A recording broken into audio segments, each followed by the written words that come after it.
भाइयों, हम सबको सोचना चाहिए कि आप इस्लाम का इतिहास उठाकर देख लीजिए कि इस्लाम में शुरुआत में जितने लोग दाखिल हुए हैं उनमें ज़्यादातर ऐसे लोग हैं जिन्होंने पहले इस्लाम पर उंगली उठाई है।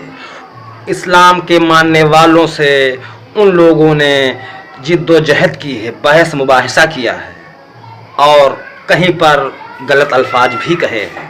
फिर जब उनसे मुसलमानों ने अच्छे तरीके से अपने दलाइल पेश किए हैं तब वो लोग धीरे धीरे कायल हुए हैं। और अगर किसी गैर मुस्लिम को अगर आप अपने दलाइल पेश करेंगे तो अगर 10 दलाइल पेश करेंगे तो कोई ज़रूरी नहीं है कि वो गैर मुस्लिम आपके 10 दलाइल मान ले। अगर उस 10 में से अगर वो एक दलाइल मान लेगा और फिर वो खामोश हो जाएगा, फिर कुछ दिन के बाद फिर अगर बात होगी तो हो सकता है वो आपका दूसरा तर्क भी मान ले। तो इस तरह इस्लाम की इज्जत उसके दिल में आएगी।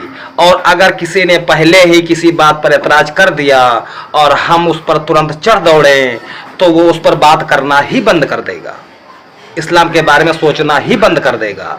तो हम सबको ये चाहिए कि अगर कोई बात उठा रहा है इस्लाम के बारे में तो हम सबको ये चाहिए कि लड़ाई झगड़े से पहले उस पर खूबसूरत जवाब दिया जाए। फिर अगर वो नहीं मान रहा है तो भाई कानून है, कानून का सहारा लिया जाए। ये तो कहीं ना है भाई कि आप किसी ने कुछ बात कह दी कि फ़ौरन आप उस पर चढ़ दौड़ो, ये मार वो मार, ये कत्ल वो कत्ल। ये तालीम इस्लाम की नहीं है, ये हमारे कुछ जज्बाती मौलवियों की तालीम है। तो हम सबको सोचना चाहिए कि ये इस्लाम जज्बात से नहीं अकल से चलता है। और हम मुसलमान आपस में ही एक दूसरे पर लान तान जब करते हैं तो वो गैर मुस्लिम क्या नहीं जानते हैं? सब जानते हैं।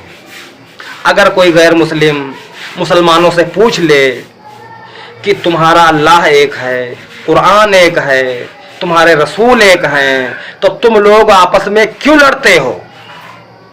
तो कोई मौलवी इसका जवाब नहीं दे पा रहा है। भाई क्यों लड़ते हो आप? तो हम मुसलमानों में भी इस्लाम को मानने के कई नज़रिए हैं।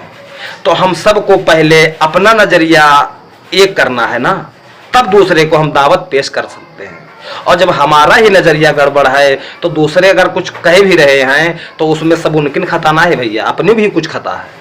तो हम सबको पहले एक लाइन पे होना चाहिए कि हमारे आका सल्लल्लाहु अलैहि वसल्लम ने क्या इरशाद फरमाया है और हम लोग पब्लिक को क्या सुना रहे हैं।